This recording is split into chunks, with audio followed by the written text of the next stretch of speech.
Jeff, good welcome to you this evening. Let me introduce myself. I'm Howard Saxton. I'll be co-hosting this evening with Benji Porter. Nice to have you on board. Hi, Howard. Thank you so much for having me. I appreciate it.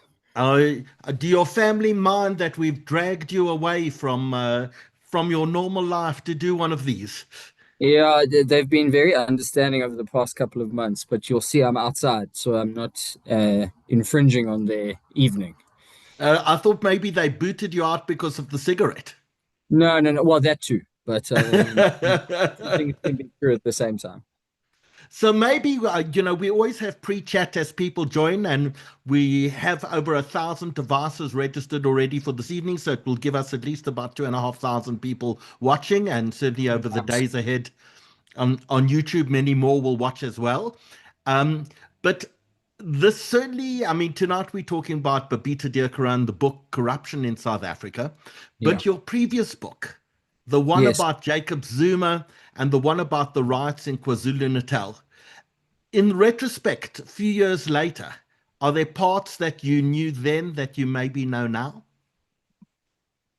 I think we always, off the record, we Only, always, only, yeah. only thousands of people watching us and recorded on multiple platforms. So as off the record as it can get. No, so I think there was an understanding then that Duduzile Sambudla Zuma had a significant role to play. And it was critical to us to understand how social media was weaponized because people often forget at that time in the middle of COVID, people were glued to their devices, and social media was turned into a faction fight with battle lines drawn along racial divisions. So that was a fact of the matter. And then Duduzile Sambudla Zuma obviously was, a firm protagonist of the support for her father. And again, we can't discount the timing of things. I mean, the reality is the unrest began as Jacob Zuma was imprisoned. So I think it cements a lot for us now. And I think this trial is going to be so important, the one that she's sitting in at the moment in the Durban High Court. I think it's got immense ramifications for our democracy because, the allegation is that she stoked division and fear and basically incited violence that cost hundreds of lives, billions in damage, and people need to be held to account for that. So at the end of this trial, I truly hope that justice is served in her case. What's happened to all the DJs and other people who were originally arrested? So what we saw after the unrest was basically an example. So let me take it back a couple of steps. So Becky Cele, you'll remember during the unrest, told us about the 12 instigators, almost like these disciples of anarchy. And that ended up to be something of a pipe dream, like much else that has come from Becky Cele. But the reality is, we saw a wave of arrests of low level instigators. And truth be told, those cases have pretty much fallen off the map.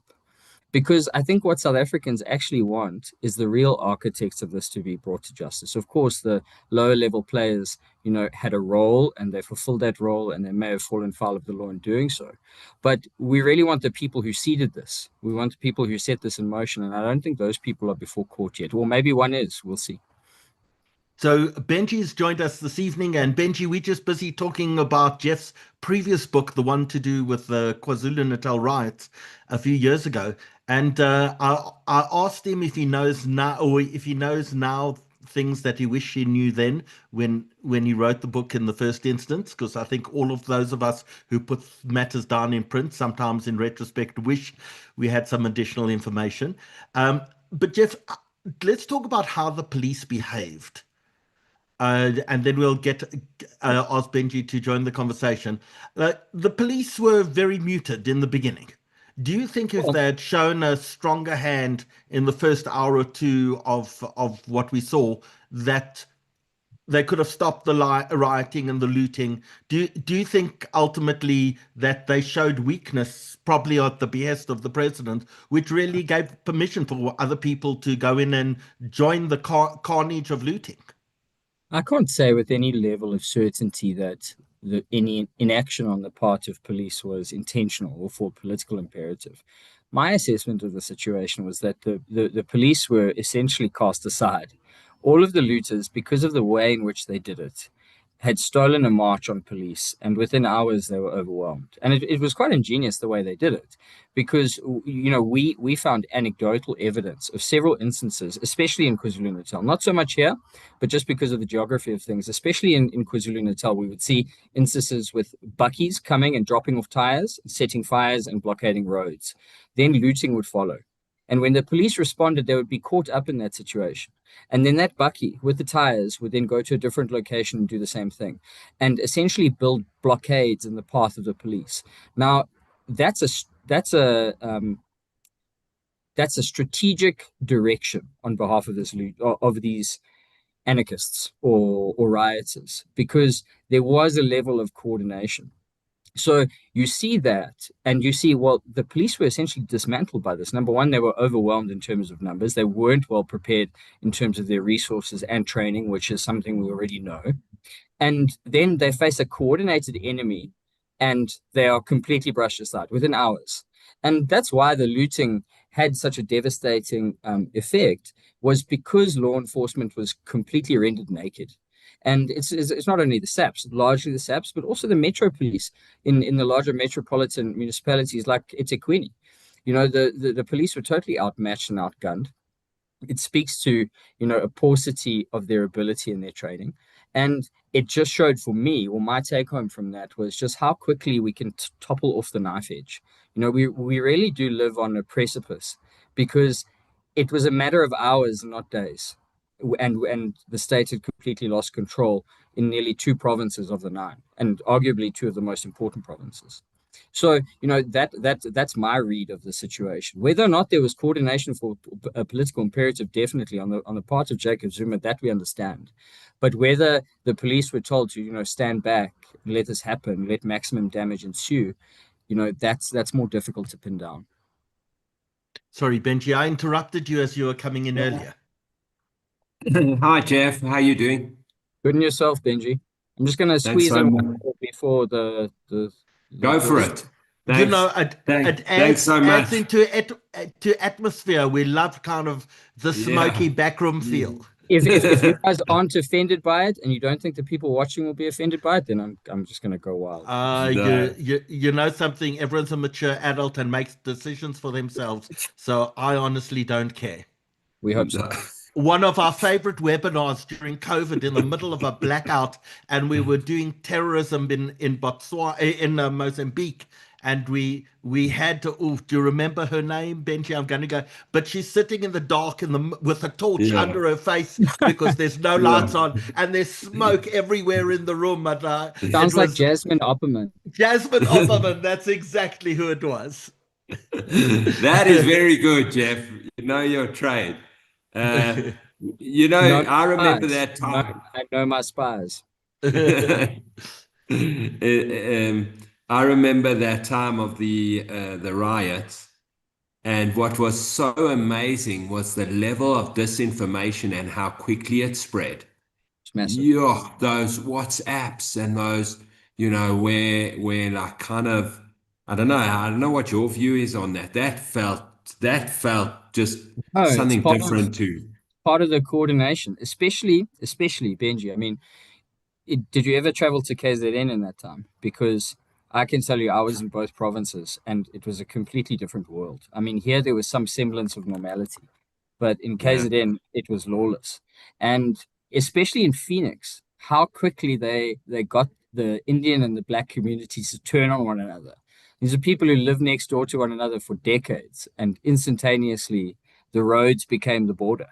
And it was remarkable, actually, and has to be part of the way in which it was seeded. So, do you think this was a brilliant military pre-planned operation? Like, is that, if we go deep, as opposed to kind of people saw an opportunity and just grabbed the opportunity? We saw those pictures of the Mercedes Benzes arriving and people going to loot televisions in the Mercedes. That I presume is spontaneous. Yeah, but I mean, it's very easy to seed chaos.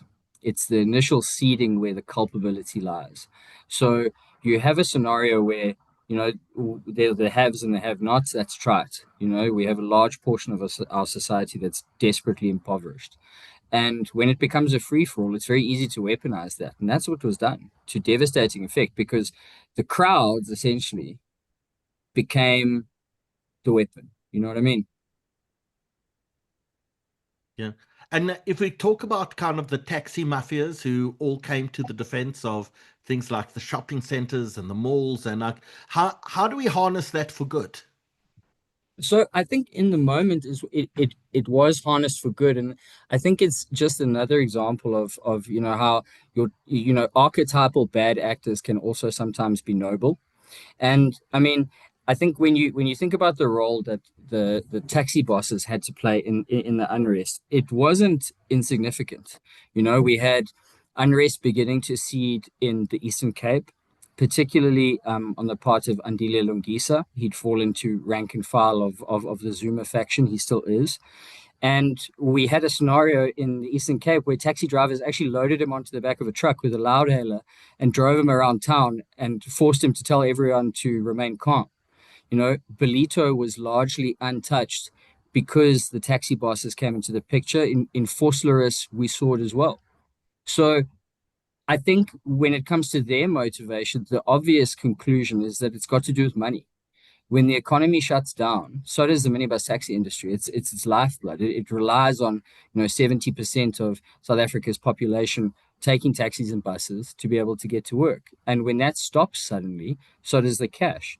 So you have some sense of their motivation. So someone I found also very interesting was in Nhlanhla Lux. So in Nhlanhla Lux, some of you may remember, he ended up being the de facto mayor of Soweto. And he was a wonderful heroic figure, the civilian walking around in body armor with a rifle slung across his chest, because that's what we did back then, because there were no police. So, we had these militias springing up all over the place.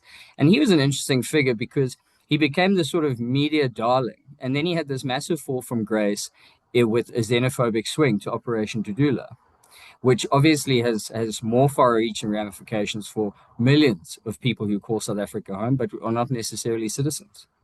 So we have this, wonderful period in our history where, in some cases, people reverse their roles or reverse their archetypes, and the taxi industry is an example of that. And in Nhlanhla Lux, largely is a very specific human example of things. Jeff, I want to tell you a story because, it always suits our narratives to have good guys and bad guys, but no one's all good and no one's all bad. I think that's excellent because, sorry to interrupt, it's something I think about often. It's not linear. You think about good and bad as like spaghetti, because people always want to identify a hero and a villain, and it's almost impossible to do that. You've got that desperate need of heroes. Yeah.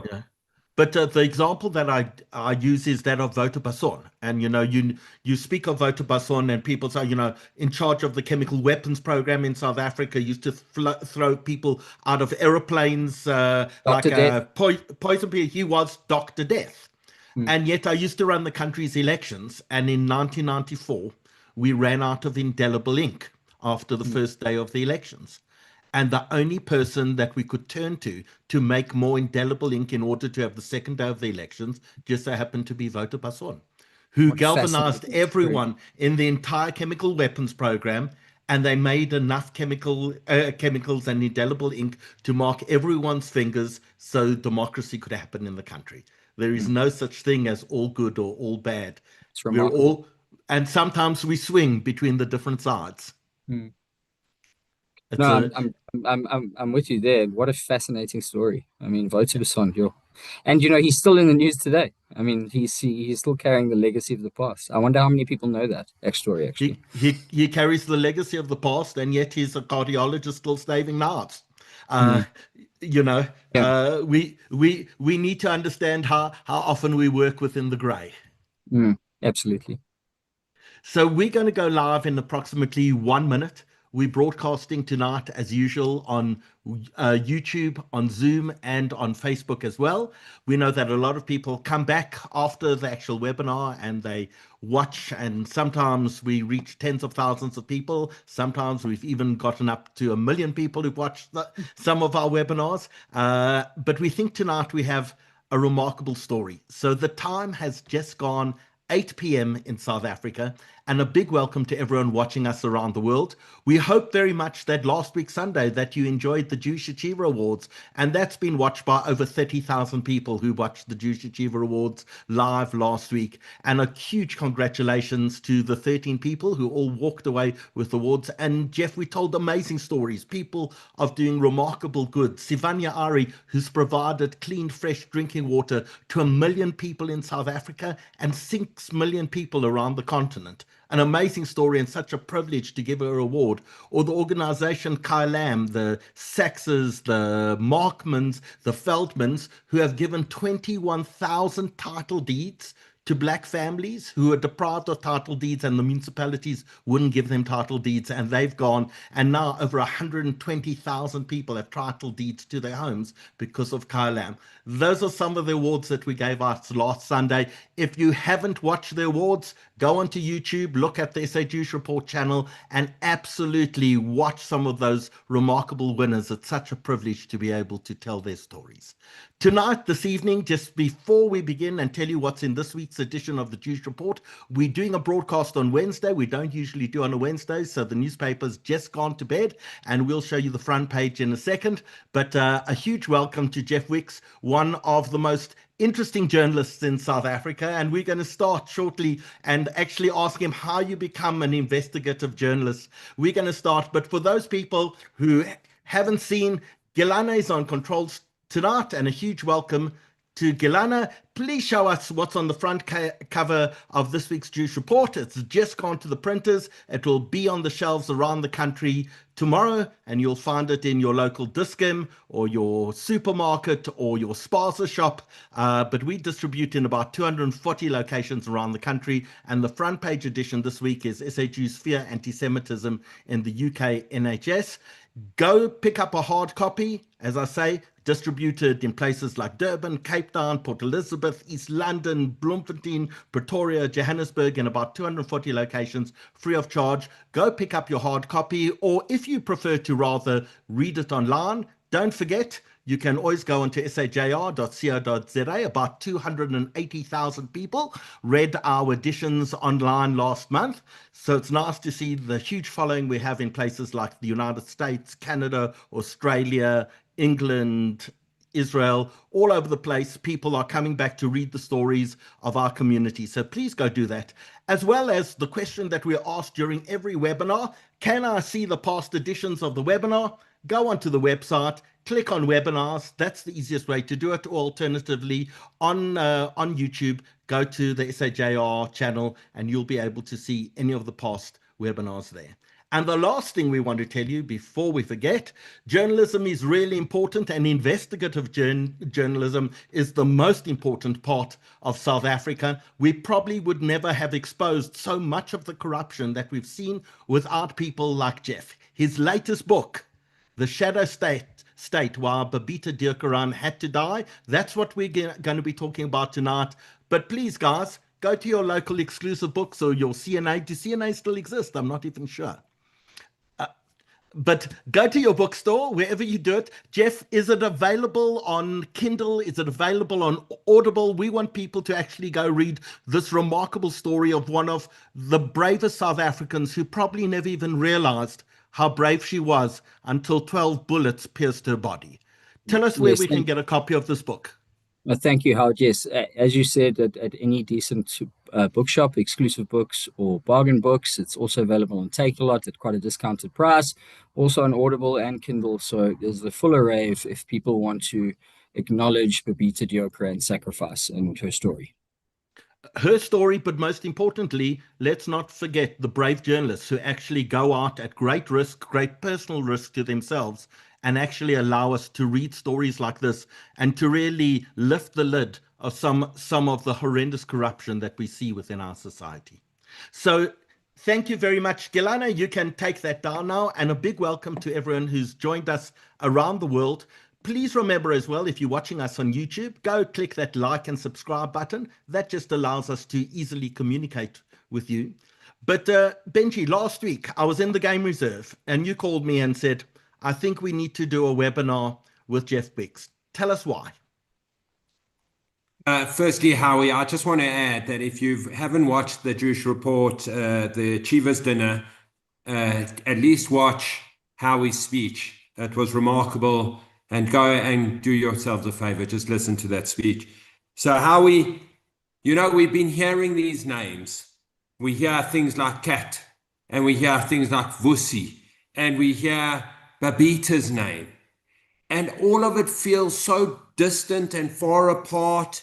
And then we hear Sibaya as a policeman and Masemola, and we can't put all of it together, and it feels like different stories happening all the time and not so interesting. And then on the 6th of July, 2025, in military garb is a senior ranking policeman, a general from KwaZulu-Natal, Makwenazi, surrounded by a number of his force, for want of a better word, and all in military garb, and some of them with balaclavas on, with automatic machine guns, and he calls a police conference, a media conference, and he begins to announce widespread corruption and just criminal activity within the police.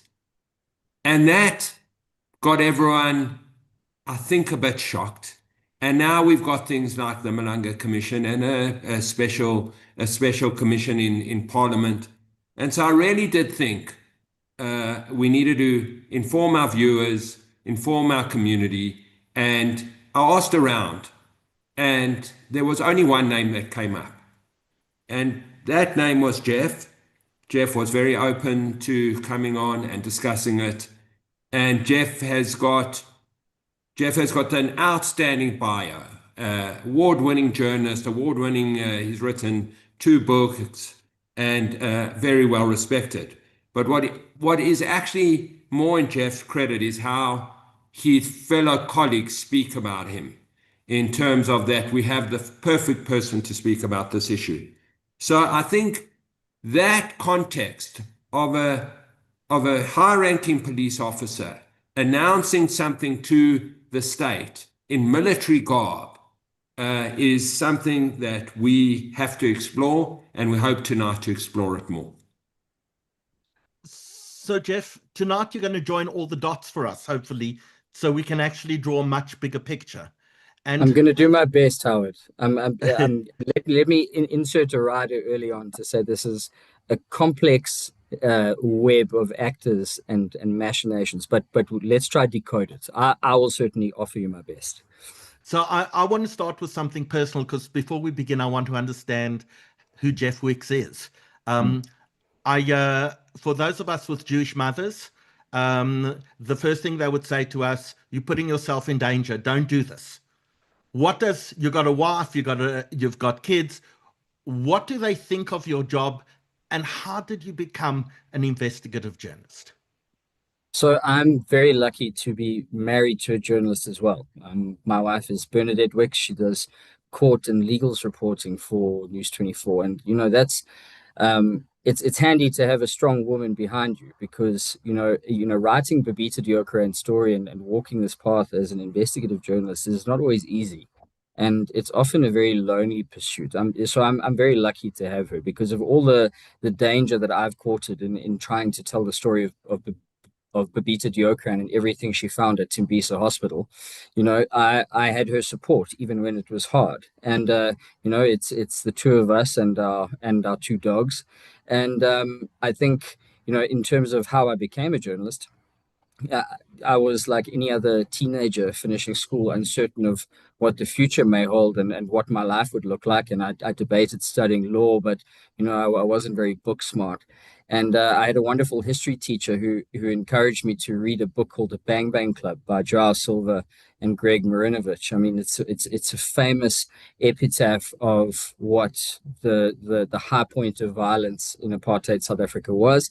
And I read it and I was captivated, and I thought, wow, this is action and excitement every single day, and the realities of journalism are somewhat different, but I've now been a journalist for almost 19 years and a member of News 24's investigations team for 5.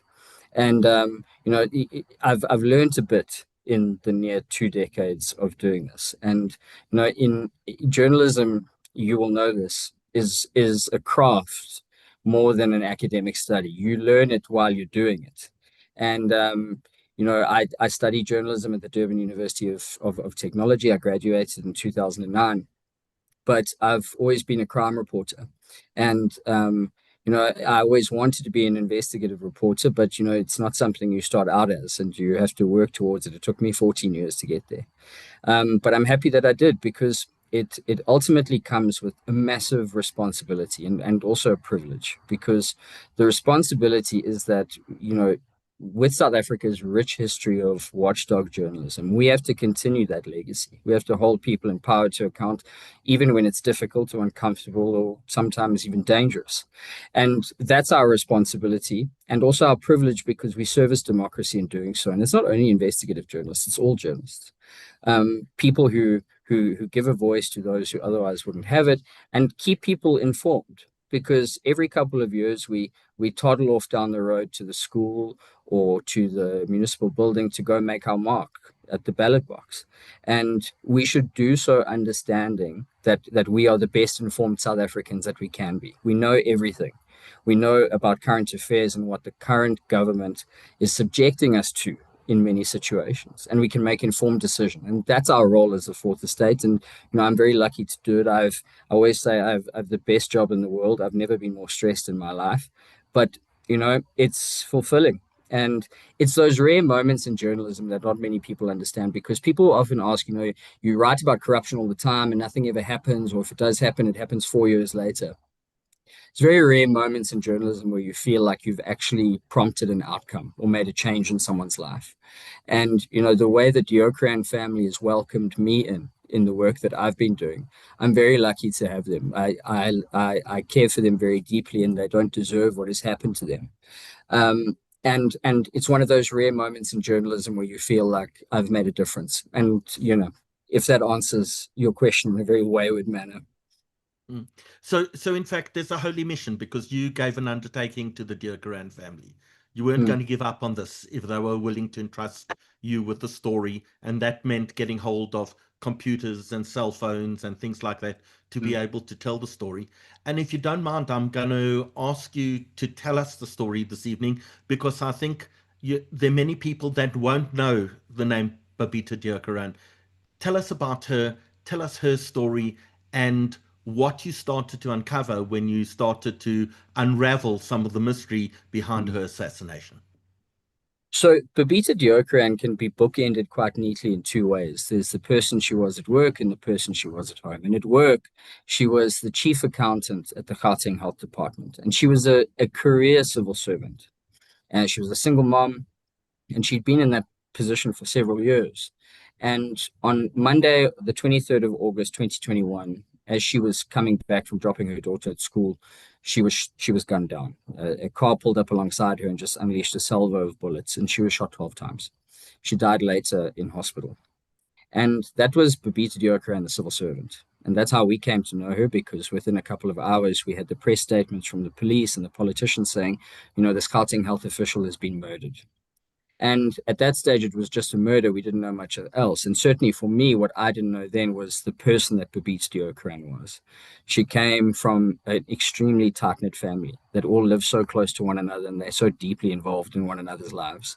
And she deeply doted on her teenage daughter, who, on that day was rendered an orphan. And she came from nothing. Her lineage traces back to the Indian indentured labor. And her father and mother grew up on the sugarcane plantation outside Durban. And she built herself this career through grit and determination. That's the human being she was. And that was essentially the start of our story. That's where our investigation began, because the book is the sum total of nearly 47 stories in an investigative series for News 24.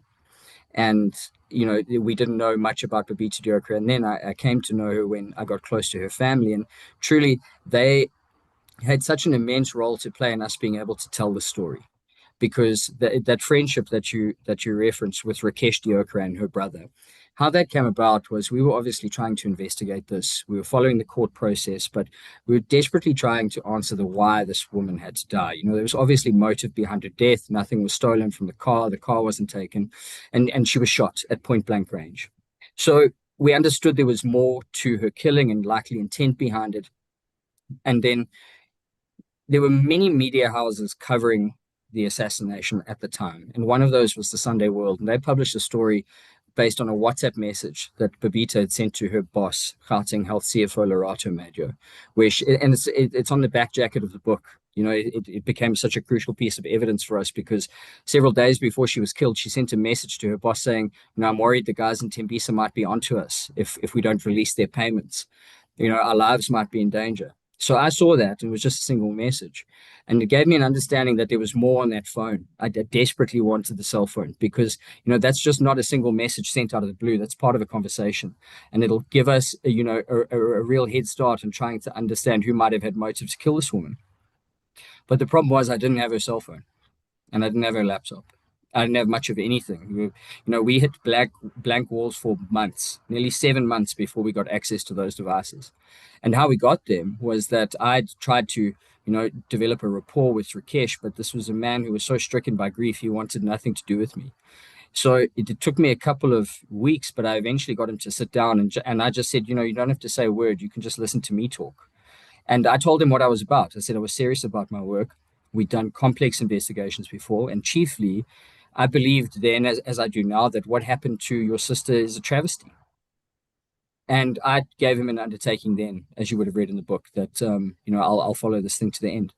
And together we managed to extract the laptop and the cell phone from the police, and with that we had all of the evidence. And that was 3.5 years ago, and it's brought us to now. The latest story in our series was published 2 weeks ago.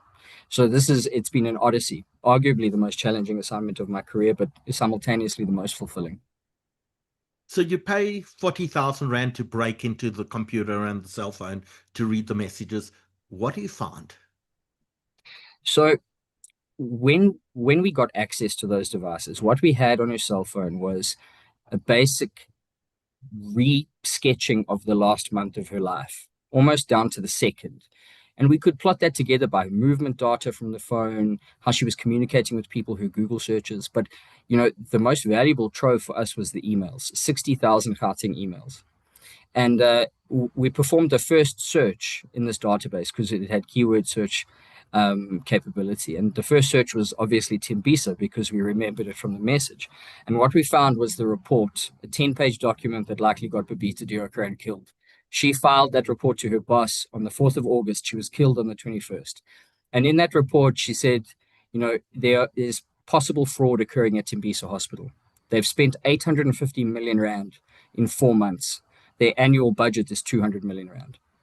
And all of these payments were suspiciously priced just beneath the threshold that it would prevent a rigorous tender process. It was done on a 3-quote system. And she condensed her concerns basically into a list of 217 entities. And that was the list that we started with. And, you know, it looks daunting at the beginning, but once you peel back even the first layer of beneficial ownership, the directors of these companies, that list shrinks because you've got one person who controls 12 companies that's all trading with the hospital at the same time. So that's how we started trying to look at the syndicates. And in the end, we identified 3 distinct syndicates, the ones that have been confirmed by the SIU. Them, with their powers of intrusion, obviously went further and they identified 6 other syndicates. And I think that's the most devastating realization of the Tembisa hospital scandal. 2.3 billion Rand, 4 years, and 9 distinct extraction syndicates operating the hospital. And when I say extraction syndicate, I mean paper companies. There's no evidence that any goods were actually delivered. These were orders which were just, you know, Tembisa Hospital became a contract factory. And a small group of men became eye-wateringly wealthy because of it. So, Jeff, I think you gave the example they ordered plastic buckets that you could buy at Pick and Pay. at like 10,000 rand a bucket.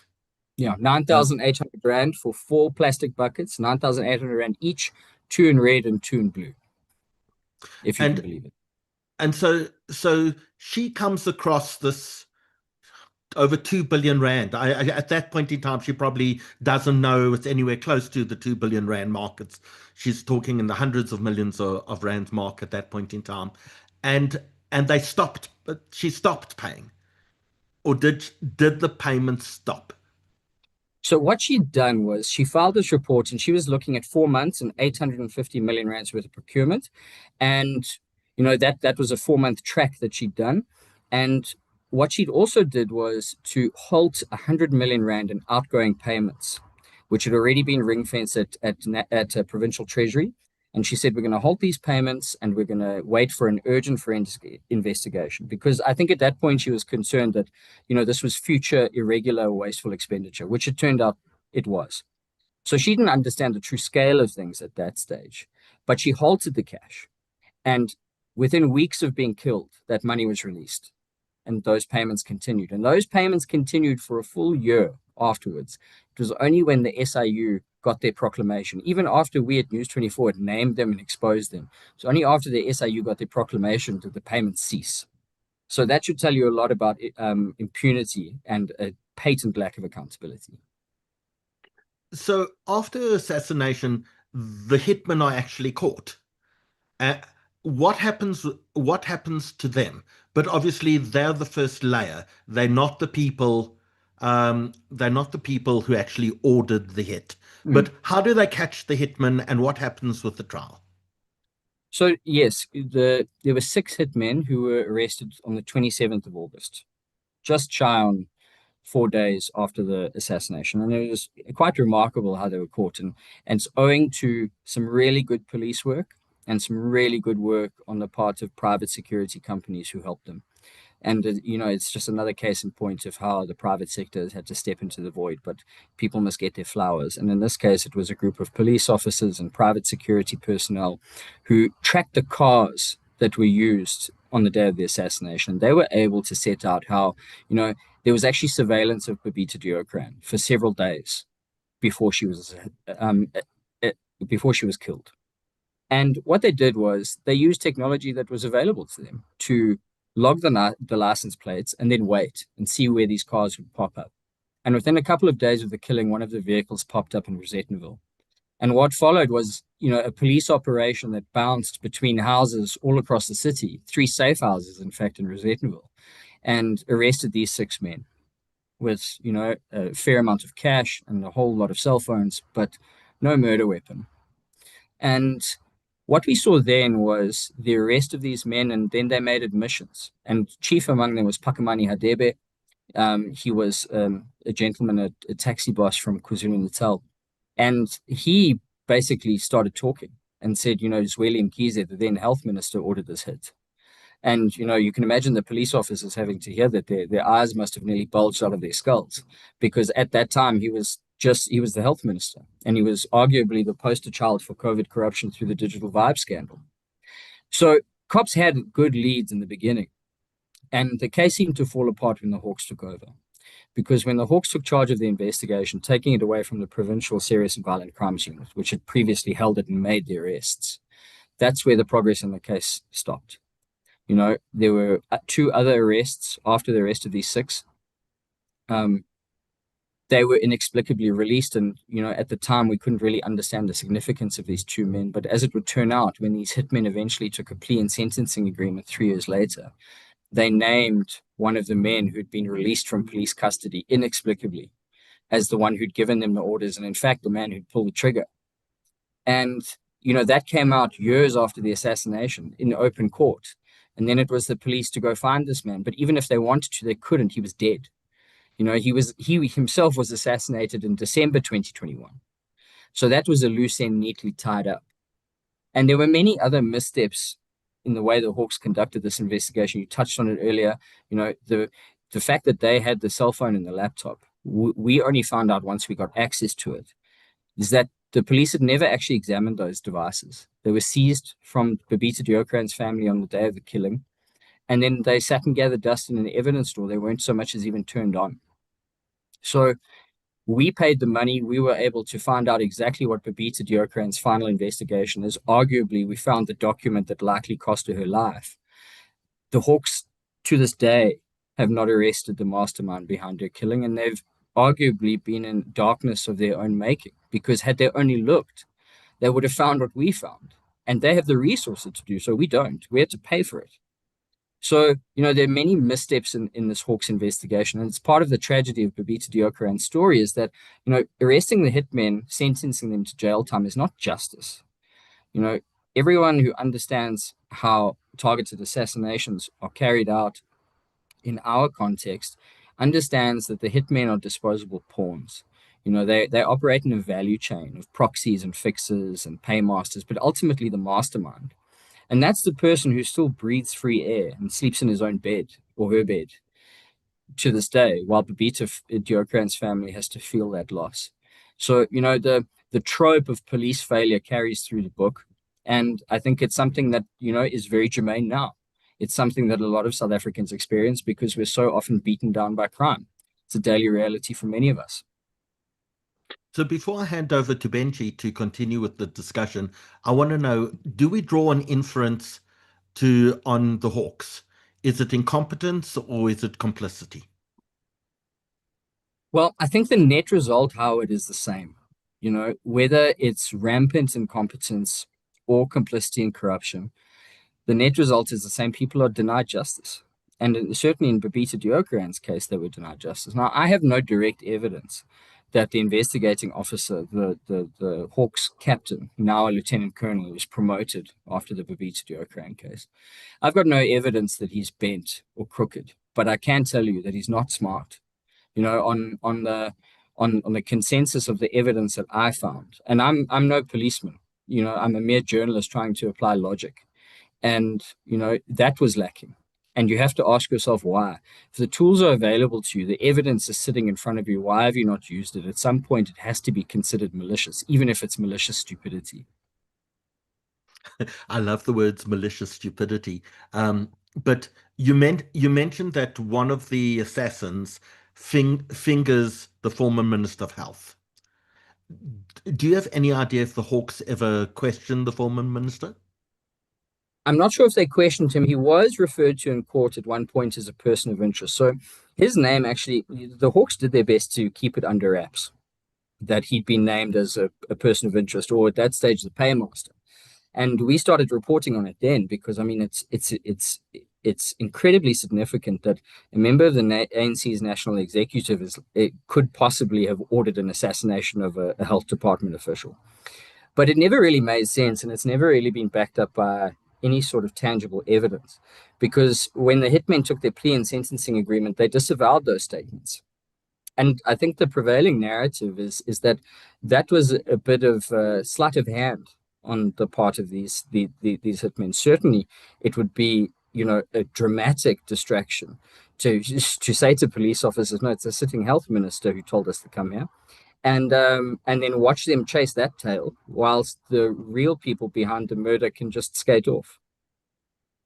So we've heard so many names, and I think one of the things that Benji is going to do is actually take us through some of these names and try to join the dots so we can understand the bigger picture. And some of the information that we have now is because of what General Nkwanasi came out and the Madlanga Commission. We're starting to hear names, and they're recurring names, and some of them we know, and we hear this thing called the Big Five, and we're not quite sure who they are. And I'm going to ask Benji just to take you through, just so we understand the connections between some of these people. Jeff, thanks for that. And in our culture, we say, may her memory be a blessing to everyone. And so may that be the case. And, these heroes of our country you've brought it to light. Is there anything else that you would like to say about that story about Babita? I think that I've covered it. I think we can go into the now because, as you said, we've got this cast of characters. Many of them appear in the book. They certainly appear in our national discourse, and I think people want to know what's happening at Madlanga as far as I can try and explain. Maybe talk me through the Hawks. and the personalities within the Hawks. We hear different names, and maybe you can talk me through some of those personalities. So I think if we talk about the Hawks, not so much in Babita Deokaran's context, but let's talk about it as regards the Madlanga Commission. So I think let me start at the beginning. So the Madlanga Commission, in very broad strokes, is set upon law enforcement's pursuit of two individuals. Vusimuzi Kat Matlala, many people would have heard that name, and then a lesser known individual is Katiso KT Molefe. Now, these are men who, Nhlanhla Mkhwanazi, in his press briefing on the 6th of July, sketched as underworld figures who had immense access to law enforcement, who had political access, and who operated with political imperatives. So those are the two protagonists, really, who set this commission in motion. Well, Mkhwanazi was the one who really galvanized it by going public, but they're the two characters that underpin it. And basically, it regards the attempts by police, and specifically, two individual officers from the Gauteng Organized Crime Unit, aided by members of the Political Killings Task Team, who've been able to really build solid cases against Matlala and Molefe. And prior to law enforcement's pursuit of those two, they'd had many brushes with the law, but none of which that had stuck. So in Matlala's case, he'd, crossed swords with police on 18 different occasions. He was arrested and released with charges withdrawn for a cash and transit heist. He was arrested next to one of Radovan Kretsch's hitmen in a mall in Sandton. KT Molefe was, a drug smuggler who was caught smuggling marijuana and ecstasy in the UK and then deported. So that all lends credence to Mkhwanazi's assertions that these are underworld figures, members of this cartel, who, through state contracts and government money, targeted procurement fraud, had then built this empire, which had also fallen into the world of narcotics, but critically, they had top cops in their back pocket. And if Mkhwanazi is to be believed, they had Senzo Mchunu, the sitting police minister, in their pocket. So it's a story about police capture and how it really brings about what could be the implosion of our criminal justice system from within. Maybe you can talk about one or two other whistleblowers that were kind of caught up in the story. Armand Swart being one. I mean, there are quite a few. So I don't know where you want to start on that. Yeah, I think Armand Swart's his case is the genesis of this, and it's something that we worked on from April last year. He was an artisan. He worked in a steelworks factory that makes railway components, and he was shot 23 times as he was pulling his car into the gate of where he worked. And what it turned out to be the backstory there was that it was a case of mistaken identity. The intended victim was actually a manager of the firm. And the attack followed closely a whistleblowing report that they'd filed because they had obviously done business with a contractor to Transnet Freight Rail.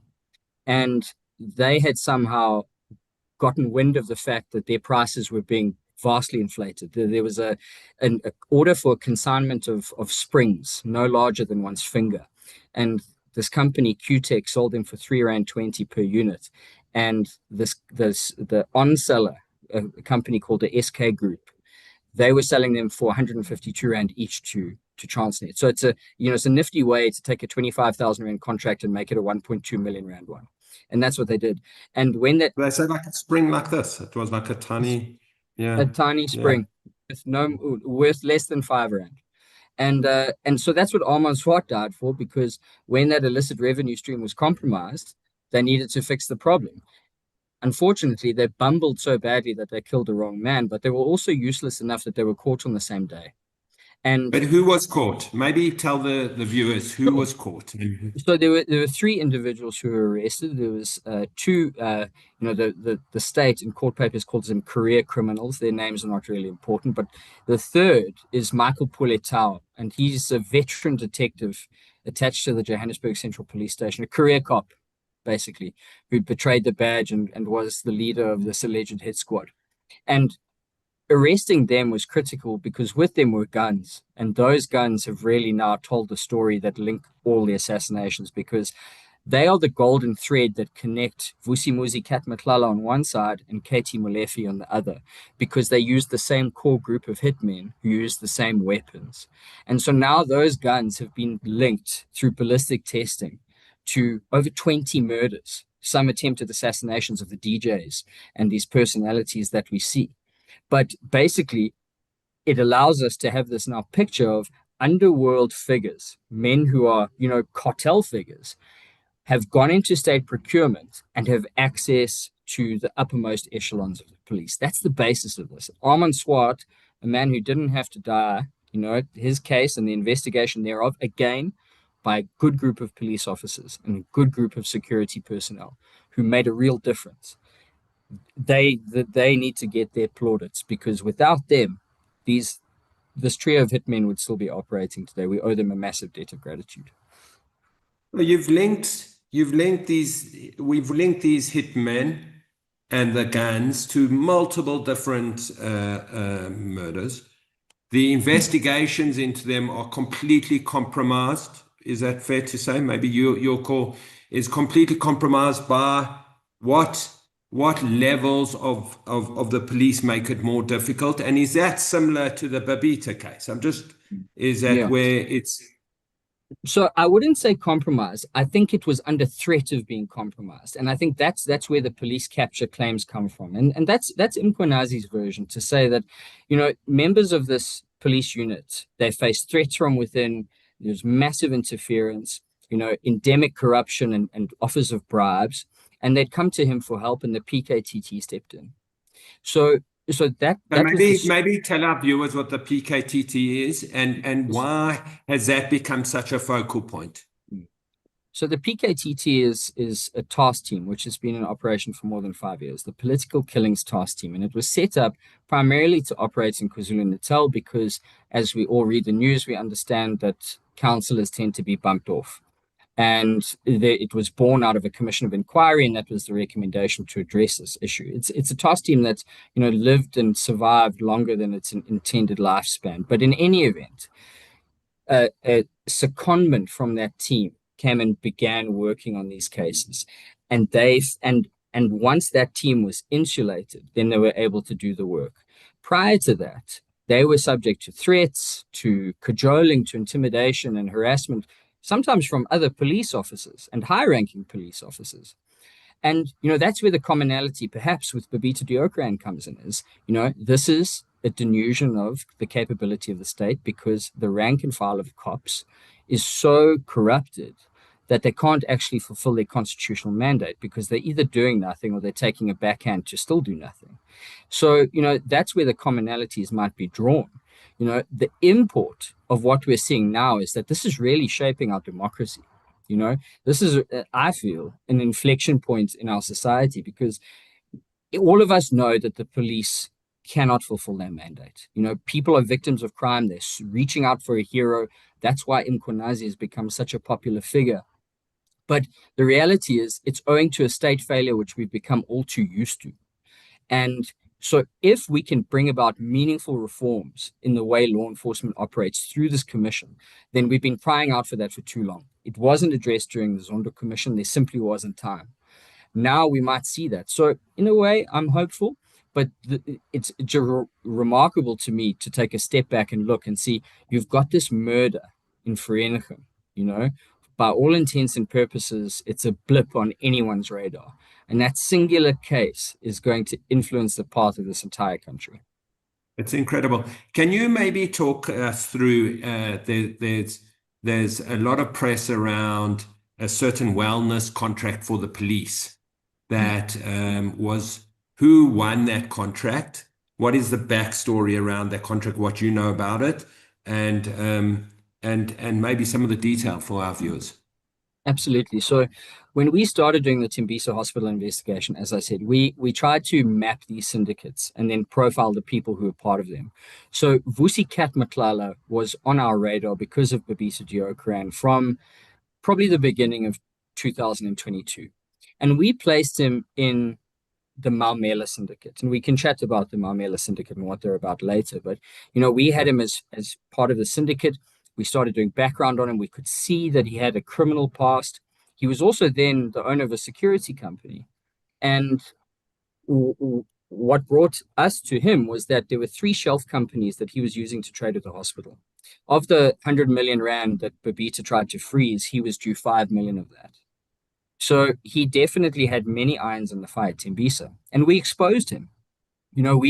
We named him. We trawled through his wife's Instagram account, which at that stage was open and very quickly closed thereafter, to show people the Louis Vuitton bags and the helicopter charters and the overseas holidays, money that was paid for by the state and taken away from the people of Tembisa Hospital. And something that came up at the commission today was he had access then to blue lights, through his connections in the Ekurhuleni Metro Police Department. In fact, his security vehicles were registered as EMPD cars, so they could use blue lights, and they could skate every fine and roadblock they would ever be confronted by.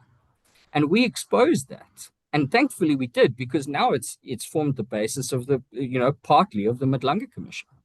And so he was on our radar. He was also publicly named.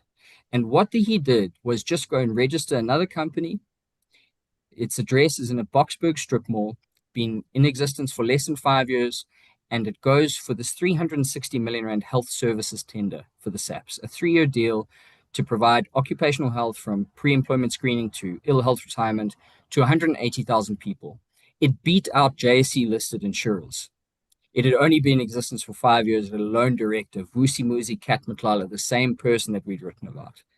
So we started up the wheels of investigative journalism again and spooled up another project. And that was, my latest project at News 24, a project called 9 Lives, looking at how he's made his money from the state and all the connections he's developed along the way. So that's the man who infiltrated the SAPS to such an extent that he won what could have been a 500 million rand tender. Thankfully, now it's cancelled.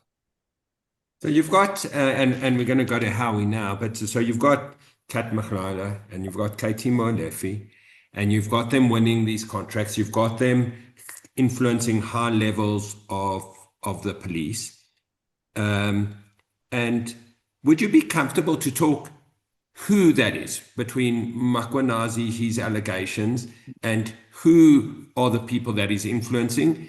And then, and then maybe while you're discussing that, what is the link to Senzo, the Minister of Police, and so maybe that link and some of the backstory on that.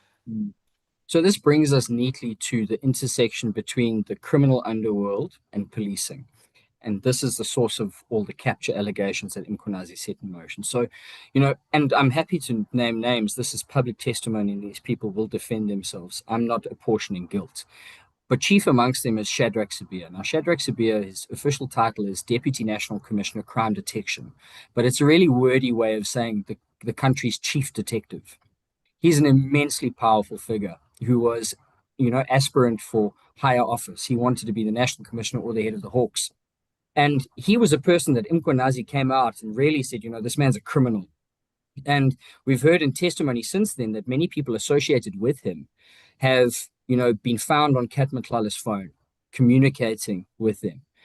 There's no direct evidence that Sibiya and Matlala communicated, but, there is a tangential link.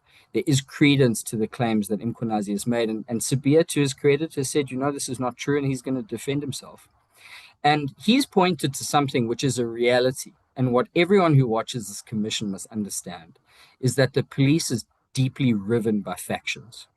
And it's been the difficulty for me as an investigative journalist covering the police for the last 5 years is that, it's very difficult to identify a hero and a villain because there are claims and counterclaims and this investigation, which is countered by another investigation, and it's a mess. And now what we're seeing is a faction fight which has exploded onto live television through this Madlanga Commission. And, if Mkhwanazi's statements are true in their entirety, it paints a really deep picture about our democracy and, the propensity of the police to be captured and to be wielded as a political implement. And if that is true, it should be devastating for all of us. But we are now in this commission and, it concerns me not least, that you've got high-ranking police officers in constant communication with Cat Matlala. You know, there can be no scenario where people say there's like, we didn't know who this guy was. This man has a persona and a reputation. That's where the name Cat comes from. Cat is likely a derivative of a Sesotho word katsi, which is, township slang for cash and transit robber. Now, where does that come from? And it's a persona that he embraces. He named a security company after it. So Cat definitely has influence, and he's got influence to high-ranking members of the police. It'll be interesting to see if he and Sibiya are as close as some of the testimony so far has suggested. But then Senzo Mchunu is brought into the brawl. And that was unexpected from Mkhwanazi, because faction fighting amongst the uppermost ranks of the police is common. It usually happens in the shadows, but he staged a press conference. And he said not only is, the top ranks of the cops captured, but so is the police minister, and he talks about these evidentiary links between Matlala funding Senzo Mkhunu's political campaign.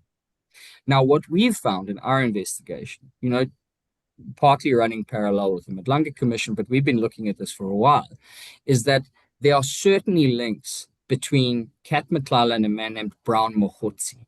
Brown Mokhotsi is an interesting figure.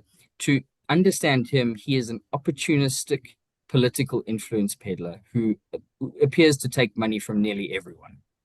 So what he did was, he was telling Matlala that Matlala would have political cover from Mkhunu if Matlala paid certain bills, including paying 150,000 Rand to send 8 delegates to the ANC's January 8 conference. So I have not been able to find in my investigation, and certainly we've not seen it at the commission so far, is direct communication between Matlala and Mkhunu. That's not to say it didn't happen, because proxies and intermediaries are common. There's no direct evidence so far. But what there is direct evidence of is a tight relationship between Cat Matlala and Bheki Cele. And why is that important? Bheki Cele was the sitting police minister when this 360 million Rand tender was adjudicated and awarded. He resigned a week later.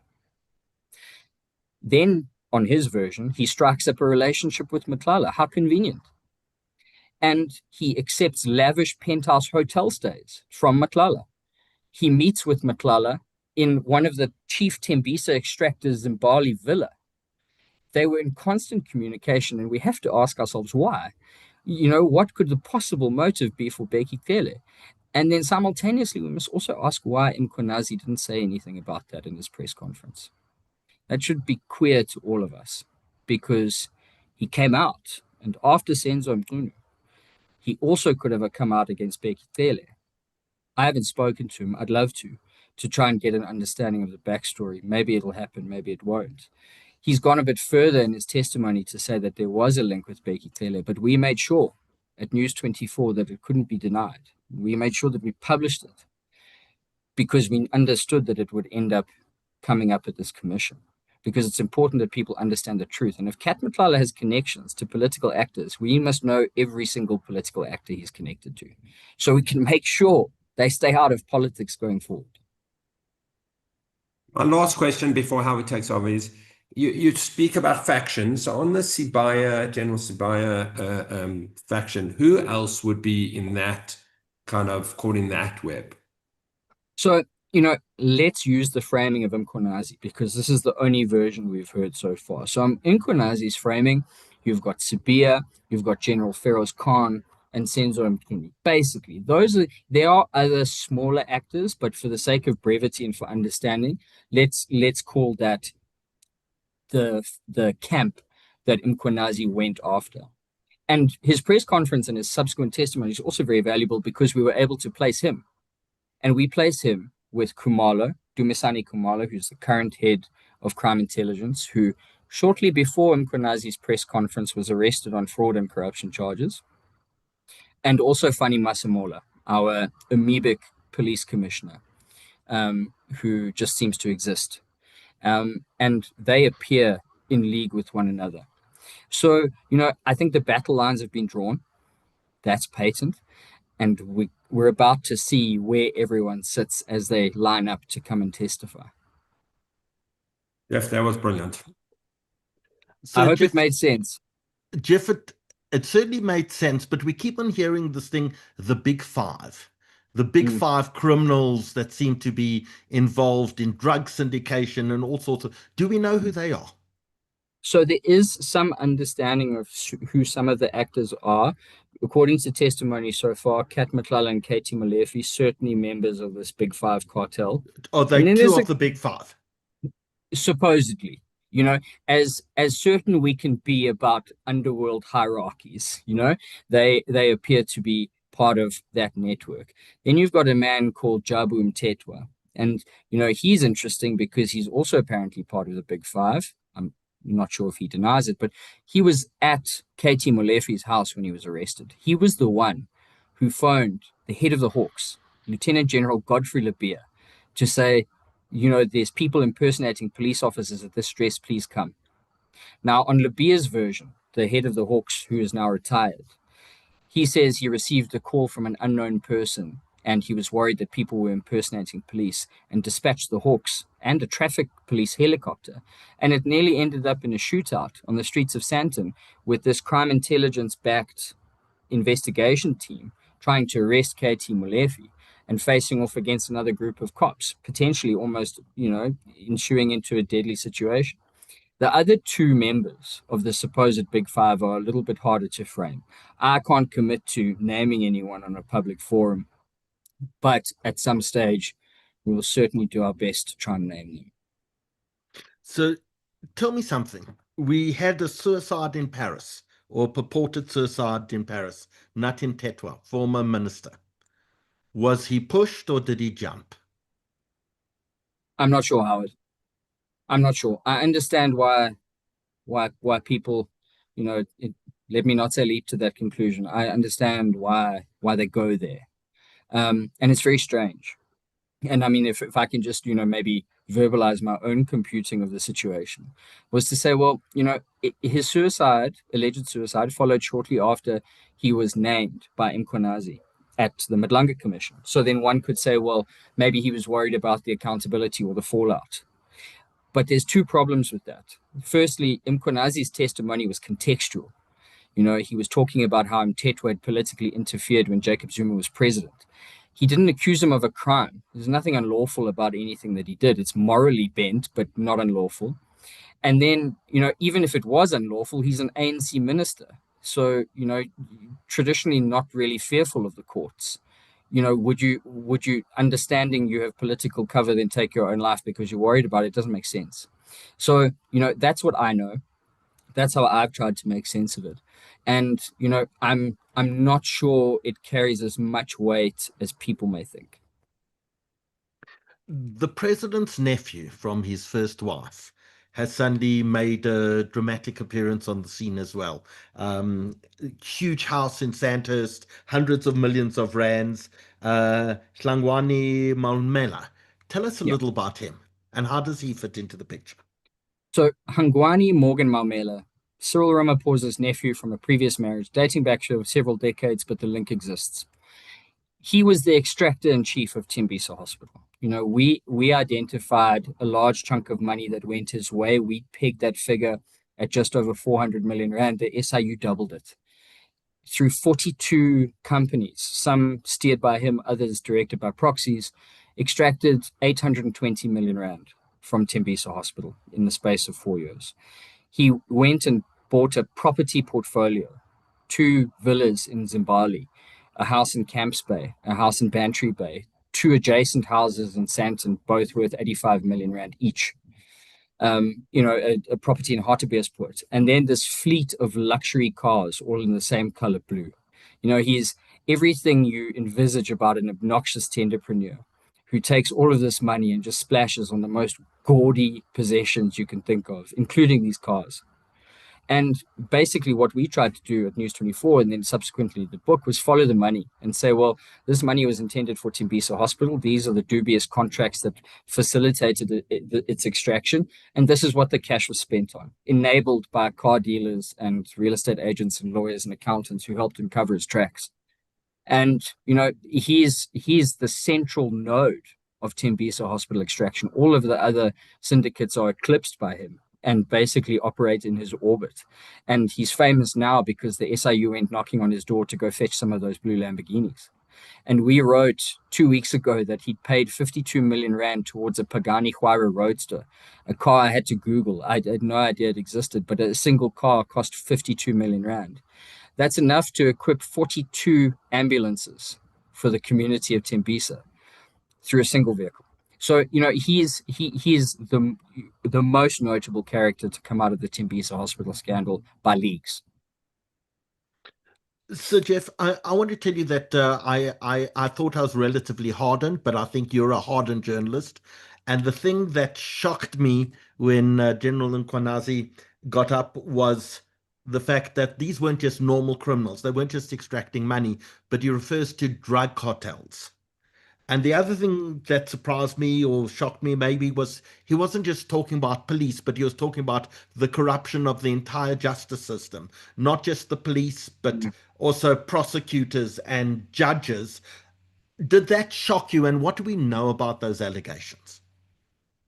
It really did shock me, Howard. I must admit. And, let me make a little confession. When Mkonazi started talking, I was several kilometers away from where I'm sitting now, walking my dog. And my phone went ballistic, and I ran home with the dog to turn on the TV. And, it's it's devastating for South Africa's image to have a high-ranking cop like Mkonazi, someone who's lauded widely as a hero, to break rank and to say the system is captured. It's not only the police, it's the politicians, but also the judges and the prosecutors. And evidence around this has been somewhat veiled, and I think veiled for good reason. A lot of this evidence has been laid bare through the in-camera sessions, closed-door sessions of the Madlanga inquiry. So there's very little detail as to which individual prosecutors or judges Nkwanazi was referring to, but several witnesses have testified to that effect. And again, if those allegations prove true, especially when it comes to the judiciary, I mean, that's devastating. That is such a bloody nose for a judiciary that is so already under threat. I mean, we were talking about the book 8 Days in July earlier. Part of that is sustained attacks on the judiciary. It's part of the playbook we've always seen. We saw it when the Scorpions were disbanded. We had Gwede Mantashe, saying that judges were counter-revolutionary. The first thing you do is attack the judiciary because court rulings are binding and the courts have such power. And, in the same breath, if judges are corrupt, they should be publicly exposed and held to account because they have a higher burden. And I often say we hold our police to a low standard. We must hold our judiciary to the utmost standard. And, to be fair to them, a large proportion of them deliver. That's not to say there's no bad apples in the bunch. But as for who they are, stay tuned, I guess. So, I want to pick up on something that you were talking about, because why is there such a need amongst politicians for money? It's not just to become rich, but it's turned out that the succession battles within the ANC are enormously expensive. And if we go back to the Nazareth conference that had Cyril Ramaphosa elected, stories abound of people arriving with 340 million rands worth of cash on the one side, and on the other side, similar amounts of cash that had been looted from police intelligence and other government sources. And it becomes a huge festival of bribery, the 6,500, 7,000 people at the ANC elective conference. It may be the greatest wealth creation opportunity for South Africans in the history of South Africa, because literally hundreds and hundreds of millions of rands are given away as both sides try to bribe their way into positions of leadership. So it's not surprising to me that, for example, Senzo Mchunu, who was the president's chosen successor, would have a large need for cash, whether it came from this or somewhere. That doesn't surprise me. Tell me about the things from the Madlanga Commission that you've heard that have shocked you or surprised you along the way. I think firstly I agree with you, nail on the head. The propensity of ANC delegates to be bought and to buy votes is, it's public record at this point. But I think what has shocked me the most, Howard, is it's not really the individual revelations, but it's the level of detail. And I think that's why this commission is so captivating in many ways, because, you dive into Cat McClelland's cell phone, and that gives you a window to someone's life that you would never otherwise see. I mean, I saw it with Babita Deokaran. It was, surreal in many ways to go through her cell phone. And I think with Cat McClelland, it's no different. And I think what makes it so captivating is you've just got this incredible cast of characters, which are also colorful in their own right. I mean, when you think about someone like Vusi Muzi Cat McClelland, he's like a mafioso almost. You expect to see him with, one of those Dick Tracy fedora hats and a rifle slung across his chest. And I mean, he and others. And I think, it's the descriptive value of this commission to be able to say, look, this is how the machine works. This is how the corruption machine works. It requires the enablement of people within the system. And we see that in WhatsApp messages and, cash payments, these weird cash payments to cops, all after the tender was won. And then it feeds in our want for a hero, especially. And I think that's a role that General Mkhwanazi has fulfilled. And I've been criticized for my public stance on Mkhwanazi, for telling people that be careful of what you wish for. I understand why he's the hero that people want. Trust me, I do. South Africans are so inured to crime that you want someone to take a stance and to take a stand. And my issue, I guess, is not really with Mkhwanazi, but it's the way he's been accepted and developed something of a cult following. And people take a lot of what he says on faith. And that's where, the journalist within me bristles, because we should take nothing ever on faith. You should question everything. And just like, Mkhwanazi is, he's just a man. He's arguably a good man. He galvanized the situation and set in motion this chain of events that may actually result in meaningful change and ridding the ranks of the police of the corrupt. Is he the next police commissioner? I don't know. But I guess my issue comes from the way people just buy what he's saying, when I understand the fractured nature of police leadership, the camps which have been there since time immemorial. And I want a bit more grist, and I'm going to take a step back and not laud him as a hero just yet, and say maybe there are no angels in this story. We've yet to see the ending of it, and that's the nice thing about a commission, is that it's public, and we get to see it, and we get to see exactly how we should position people. So I don't criticize Mkhwanazi lightly, and if I'm wrong about him, I'll eat my hat. But the reality is, I'm skeptical of every top police officer, because I understand the ability of people to be bought. And not to say that he is, but people have that frailty. And I hope, for the sake of South Africa and for the sake of our democracy, is that he can be a hero and that he can galvanize change. I'm just not certain that he is that person yet, but I remain open to have my mind changed. So, Jeff, this is my great fear. You focused in on a very small segment. You've focused in on Gauteng Health Department. But Gauteng Health Department is a tiny little sliver of the entire country. How big is this corruption thing? Because I'm sure if you go from health onto transport, onto Transnet, onto SAA, onto Eskom, onto oil procurement, onto the road accident fund, like you've dealt with a tiny little fraction, and you found over 2 billion rands worth of corruption and fraud there. How big is this monster? Yeah. That's something that should cause us immense disquiet, because, I firmly believe that we're yet to see the true scale of the Tembisa thing.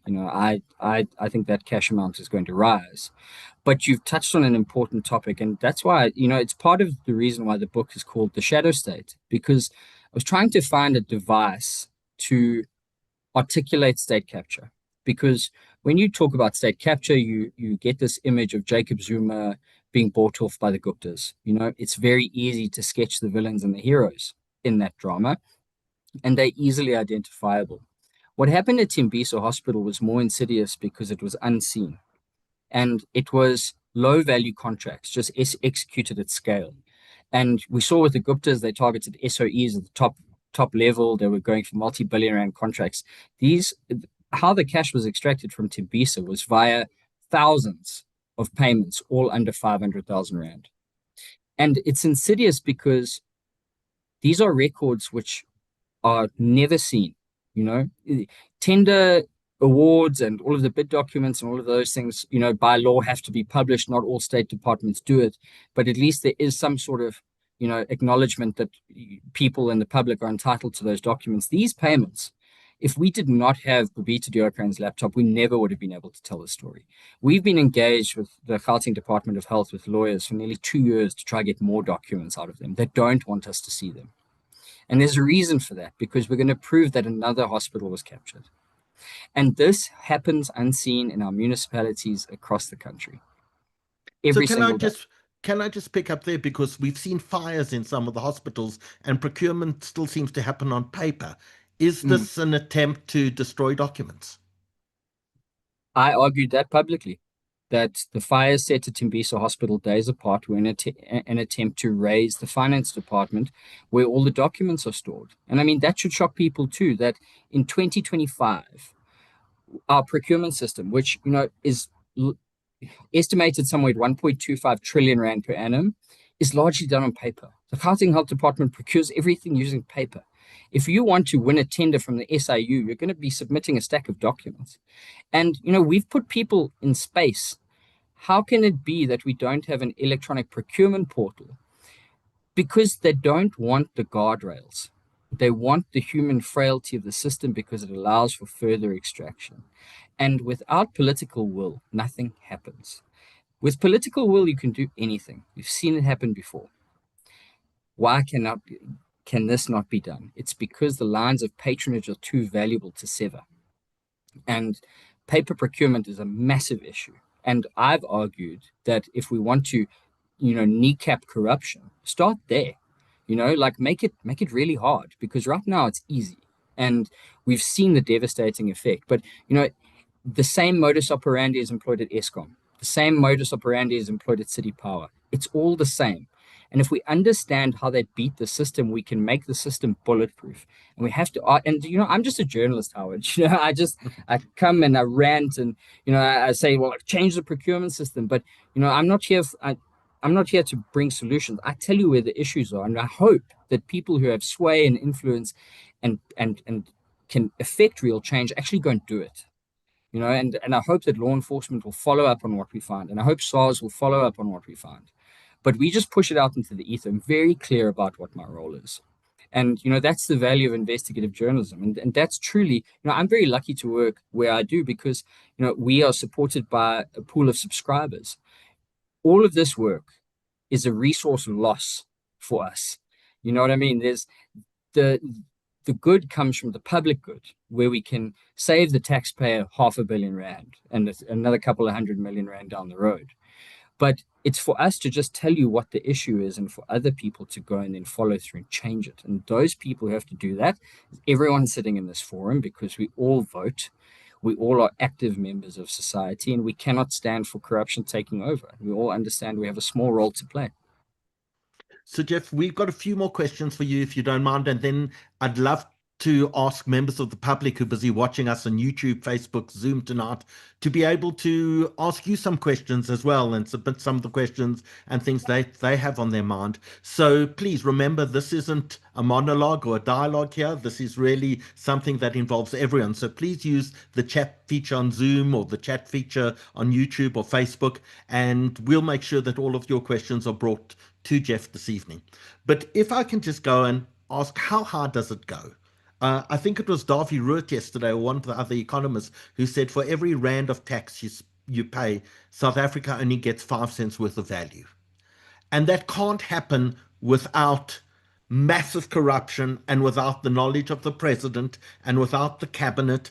And we hear all of these stories about corruption within the cabinet and Ramaphosa willing to stay in power by tolerating the corruption in order to make sure that there are no fractures and splits within the ANC. There's a sit back and allow carte blanche, do whatever you will.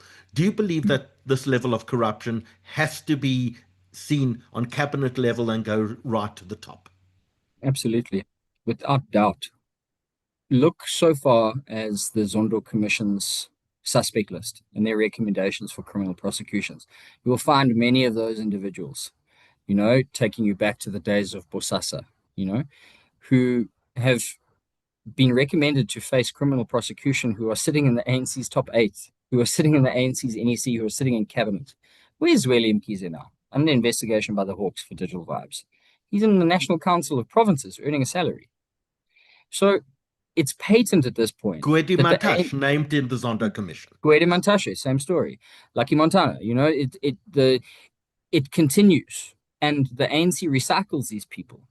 And it has to lead us to the conclusion that the ANC is unwilling to cleanse its ranks. And that's a real betrayal of what Cyril Ramaphosa campaigned on, because he campaigned in 2017 on the cleanup ticket, that it was going to restore the ANC to its former luster of a liberation movement and an honest government that serves the people. That's not so. We've not seen it. We've seen an extremely slow pace in prosecutions, and the distinct feature lacking from our discourse is accountability for the politicians who enabled all of this. So we have a ways to go. And, I'm the worst person to have it, Brian. I'm talking now, corruption's everywhere, it's terrible. I'm just giving you an assessment of what I see and what my team does. There's 5 of us. We all have different focus areas, but the common trope that unites us all is corruption. And our mandate is to aggressively expose and thereby combat maladministration and state misspending. That's what we try to do. So it's disconcerting for us, because this is the muck that I must wade through every day. It's corruptions and assassinations. It's unpleasant, but it's important. And it's important because we have to keep drawing attention back to the fact that the South African citizen deserves better. Deserves to have an accountable and transparent government that does not recycle those who have maladministered, misspent, and enabled corruption in the past. It cannot be so. And we see the ANC approaching a Rubicon moment. We've got elections coming up next year. It took an absolute smashing in the last elections. And like I said earlier, this is potentially a political inflection point. Now, politics is not really my speed, but in terms of, the national path, I think we're going to see some pretty significant changes in the near future, because people are starting to develop an awareness that we deserve better. So can I touch on the Zondo Commission for a second? Because more than 200 people get named in the Zondo Commission, 42 of them relatively senior ANC officials. And we said until a week or two ago that none of them are brought to justice. And then suddenly Malusi Kikapa gets arrested out of the blue. And it reminds me a little of, have you ever read the book Once Upon a Time in Russia?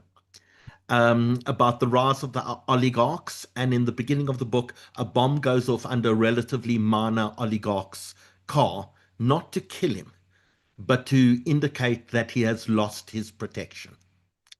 And when I saw the one single ANC person suddenly being arrested, you have to ask the question, what has he done that suddenly someone is allowed to arrest him where they couldn't arrest him for the last few years since the Zondo Commission? Do you have any thoughts on Malusi Kikapa's arrest?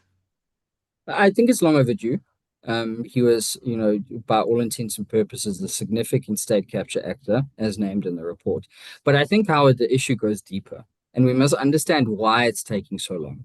So the Investigating Directorate Against Corruption, its primary goal and function is to prosecute state capture cases. How can they be fully equipped when it took the president 4 years to make their establishment permanent? We now know from Shamila Batoy's testimony in Parliament this week that they still don't have unfettered access to the evidentiary database generated by the Zondo Commission. That is the exact narrative that I wrote about 1 year ago. Nothing has changed. And you ask why?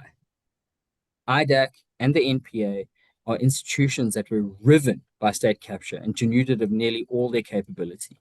And that was the damage of the state capture years. So now the rebuilding becomes the issue. And, it requires political will to rebuild. And in essence, you're asking the ANC to turn on itself. You're asking it to resource an organization that is going to come for it and come for its senior leaders. So then it makes you understand, well, perhaps that's why it took so long to make IDAC permanent. That's why its budget is still tightly constricted. That's why it still doesn't have access to the Zondo Commission archives. Now, when we talk about political will, we have the situation where you've got people like not only Gigaba, but other names include like Nosiviwe Mapisa Nqakula, the former speaker, people who've been brought before court.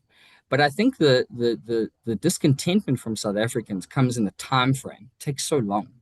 And that's because these arms of the state, once robust, are so threadbare that it's very difficult to get things done and to get things moving. But if I take anything from, telling Babita's story, telling the stories that we do on a daily basis, is that there are still good people in the system. And they operate in a broken system. And that goes from your street cop to your prosecutors who risk their lives to do the right thing, knowing that they cannot trust their colleagues, they're under-resourced, and they're essentially left out in the cold. Good South Africans remain. Those are the people we need to protect. Benji, the last question or two goes to you, and then we're going to ask Jeff some of the questions that have come in from the audience. Jeff, just I wanted to just for the audience, just if you could say what RDAC is, just so that everyone can know what that. Sure. It's the Investigating Directorate Against Corruption, a rather wordy name, but basically a subdivision of the National Prosecuting Authority, which really closely emulates the Scorpions model, so the Troika model, taking analysts, prosecutors, and policemen, putting them together and having a prosecutor lead and guide an investigation. It was very successful with the Scorpions, and IDAC is now trying to replicate that, obviously with much less resources. Okay, thanks for that. This week you mentioned Shamila Batoy gave some evidence, and she's quoted as saying she feels powerless watching the criminals take over SA. So firstly, what's your view on her? And I'd like you to answer, if you can. We hear this quite often. We hear that South Africa was a corrupt state and it's moving to a criminal state. And maybe how you understand the difference between the two. If you could answer those two questions for me. So when we talk about Shamila Batoy, and I must say I'm no torchbearer for the NPA or Shamila Batoy, she must account for the lack of successes of the NPA. But I think we would also be doing an immense disservice to ourselves, not understanding the architecture and the laws which underpin the operation of the NPA. And what many people don't realize is that she's almost in a figurehead position. The way the legislation is structured gives immense powers to the provincial heads of prosecution. And by law, she actually cannot interfere and meddle and help drive investigations in terms of where she sits. So she's almost handcuffed in the way the system is designed. And that explains a situation like Andrew Chauke. Now, Andrew Chauke was the head of the prosecuting authority in South Gauteng. He was also, implicated during the state capture period. And Shamila Batoy had intended to suspend him, but she can't suspend him. Only the president can. And she made representations to the president calling for his suspension. It took our president 2 years to find his pen and sign that suspension. So that should give you a small window into what they are up against at the NPA. And also understand that, state capture didn't end when the Guptas fled. All of the individuals who they'd placed in key positions remained at SARS, at the police, and at the NPA. So you've got Shamila Batoy who comes in as the new broom to sweep clean, but she's just a broom handle because the head of the broom is the state capture broom. And the first step you have to do is not only try right a sinking ship, but you've got to get rid of the people who are punching holes in the hull. And it's extremely difficult. That said, she must marshal that organization to bring about real change for South Africans. If she hasn't, we need someone new. We need someone who's willing to go and then brawl, because it is a brawl. That's what we see. This is a fight. This is a fight, and the game is high stakes. And then when it comes to our status as a criminal state or a lawless country, or our backslide towards a mafia state, I don't think we're there yet. I think there's a thin line holding us back. And it's the same line that held us back during COVID. It's the same line that held us back during the Zondo Commission. And prior to that, it's the wonderful thing about South Africans is you're very hard to beat. And so, A resilient bunch. Yeah, exactly right. And I do feel we're at an inflection point, but we can't underestimate the danger of what we face. If What there's do you any think? How much do you think's been stolen? What do you like in the corridors of your work of News 24? What's the guess? It's nigh impossible to attach a figure to that, Benji, but let me rather put it this way. You talk about the Mm. investigations our team has done this year. 5 individuals, right? With 5 pretty distinct projects. So the Nine Lives project into Cat Matlalis or the cancellation of the tender. There's half a billion rand taxpayer saving. My colleague Sekunati Manchansha wrote about the government pension administration fund, an arm of the state I didn't know existed, but was trying to rent a building for R1 billion that the people they were renting it from didn't own. When he started writing about that, that contract was cancelled. There's R1 billion saving. City power, again, we've written about rampant misspending, and the Hawks are investigating. Hopefully, funds will be reclaimed. That's just my office and our team. And that's what we know about. And those are your big ticket corruption items. And that's what the shadow state is. It's this extraction at every single level. It's paying 3,000 rand for a pair of shoes when they're worth 35 rand. It's this perversion of the way we procure our goods and services to pull cash out of the state. And that stat Howard mentioned earlier about something Davi Roth said about how much money is lost to corruption. You frame it like this: how beautiful would our country be, and how wonderful all the services we'd all receive if every tax rand reached its final destination. That's what Babita Deokaran died for, Yeah, it's incredible. Pravin Gordon said that during the Gupta era, 1.5 trillion rand had been stolen from South Africa. And I think over a similar period, the Ramaphosa era has proved to be even worse than and even more corrupt than the Gupta era. Jeff, for our viewers who have had the immense privilege of listening to you, and you've been absolutely wonderful. Tell us, if they had to say, Jeff Wicks said this will show that all these investigations, all this effort, Babita's life, paint a picture in 2 years' time or 3 years' time or 1 year's time.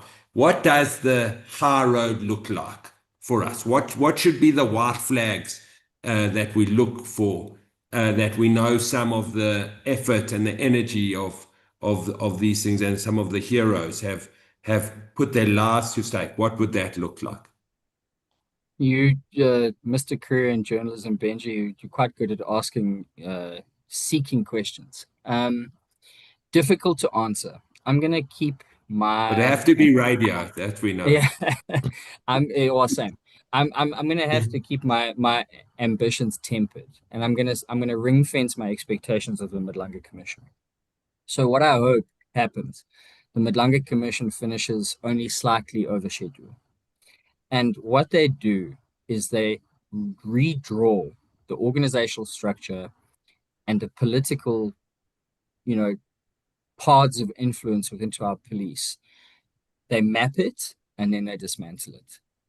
We have to have a return to capability of our law enforcement. That is the beginning of everything. Because if you solve the crime problem, you concomitantly solve the investment problem, which then knocks on to the employment issue. Many social ills will be addressed by fixing the criminal justice cluster. And it's a huge ask. Don't get me wrong, it's a massive ask.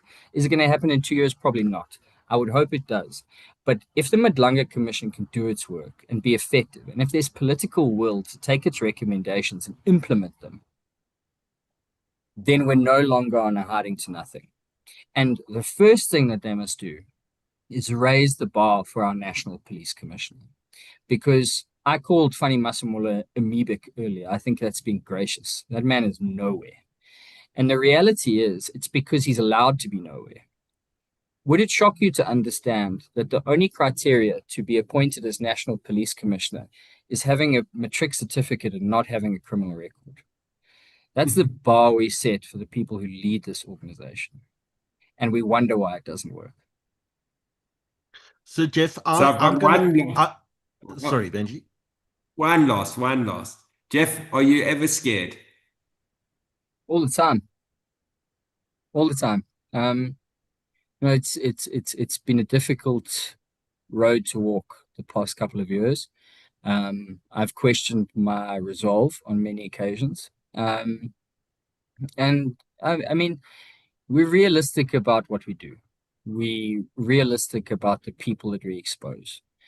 And like I framed it this way in a story the other day, and I said if the state's case against someone like Vusi Muzi Matlala proves true, that he is in fact this killer, this contract killer, who's eliminated people, we've taken him on with a pen.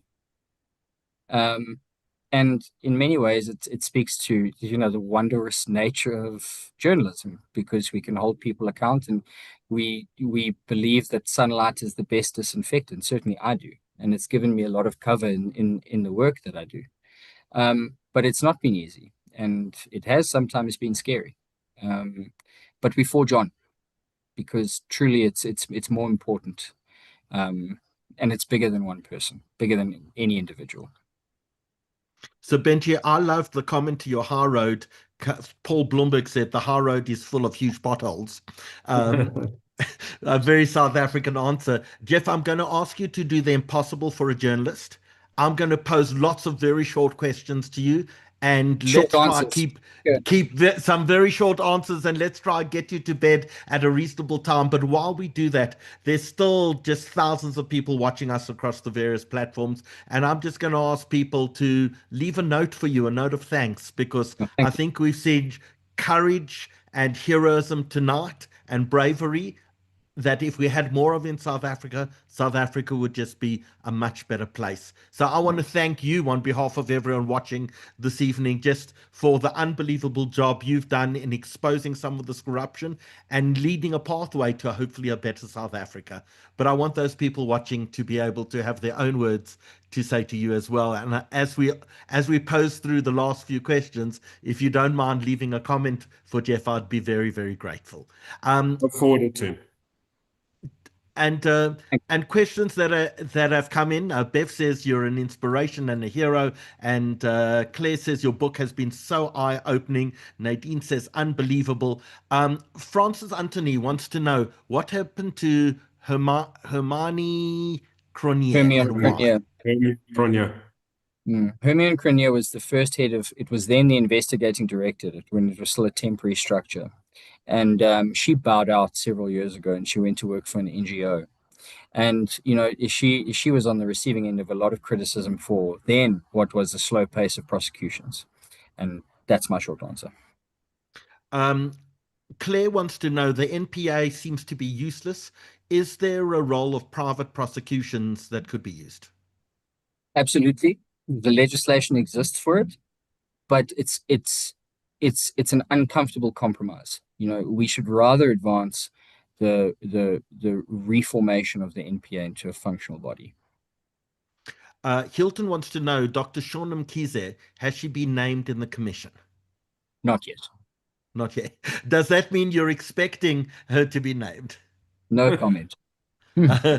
Corinne wants to know about the Department of Education. Have you started scratching there to expose some of the criminal activities within the Department of Education? We obviously saw during the area of COVID a lot that went awry in that department. Are you looking at the Department of Education? We're digging. Okay. Michael Kaplan says we cannot begin to kneecap South African corruption until some serious big names get convicted. Do you think that's on the cards? Agree. Brenda says, brilliant journalist. Wicks is a true patriot. What do you choose to investigate next? Asked Brenda. We actually working. So I'm still investigating Cat Matlala. That will continue. There's more to that story. And then with my colleague, we're actually looking at the assassination of another whistleblower, an auditor from Ekurhuleni named Mpoma Fole. It's available on News 24 under the banner Hunted. Very similar to Babita, filed a report several days later, was assassinated. And again, linked to state procurement and possible malfeasance there. And Kim asked, have you got anything to say about Paul O'Sullivan? No. Jeff, Paul O'Sullivan has some things to say about you. What does he have to say? I don't know. I just read some of it along the way. I just the time is 9:30, and you've been so generous with your time. I just wanted to once again. Ooh, I don't know if I'm sharing the right thing over there. Um, that's the book. Jeff, tell us once again, where can we get that book from? Um, Tell us where people can buy it, listen to it, read it digitally. We want everyone who's watching this evening to go out and buy a copy of this book if you haven't already read it. People say it's a depressing view of the country, but let's face it, unless we know the truth, we can't go forward. Tell us about the book briefly. How much? Where can we get it? How can people get their hands on a copy? So the book is available on Audible and Kindle, also available for purchase at stores like Bargain Books, and exclusive books for 370 Rand. Take a Lot has stock at 100 Rand discount and delivery directly to your door. And also, Howard, just a note of thanks from my side. I'm humbled for all the kind words, and truly I'm no hero. The people who need their flowers are those who trust us with the information and allow us to tell their stories, our sources, and the people who fund us. I'm grateful for being given the platform, and thank you for all of the support and for being willing to consume the story, as depressing as it may be. So, Jeff, if you ever want to feel appreciated for the work that you do, just go and read the comment section that has been posted on Zoom, and you'll understand just how important your work is to every South African in this country. You've given us an hour and a half, in fact, an hour and 45 minutes of your time. It has been such an honor and a privilege to be able to listen to these stories, and more importantly, to demand justice on behalf of the people of South Africa. Thank you so much for joining this evening, and I leave the final word, a blessing, to Benji. So South Africa has always been blessed by its people and cursed by its leadership. And Jeff, when we see you, we can see that in bucket loads. In our scriptures, we say, justice, justice you shall pursue. And that's what we want. And that's what someone like you does. And our democracy only exists because of people like you. Thank you very much for your time. Thank you to all the viewers. It's been a real honor. Thank you. Humbled. Thank you. Thank you, everyone. Good night. We'll see you again soon. Jeff, thanks so much for your time. So appreciate it. Cheers.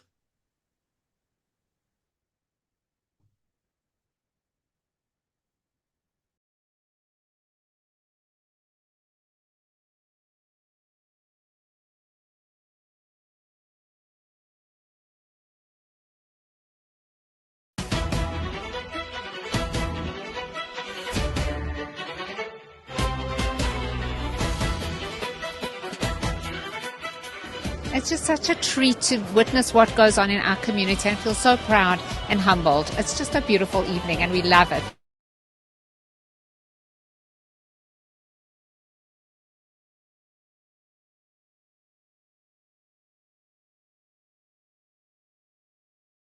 Fantastic. Tonight is dedicated to all those people who want to make Mzansi strong.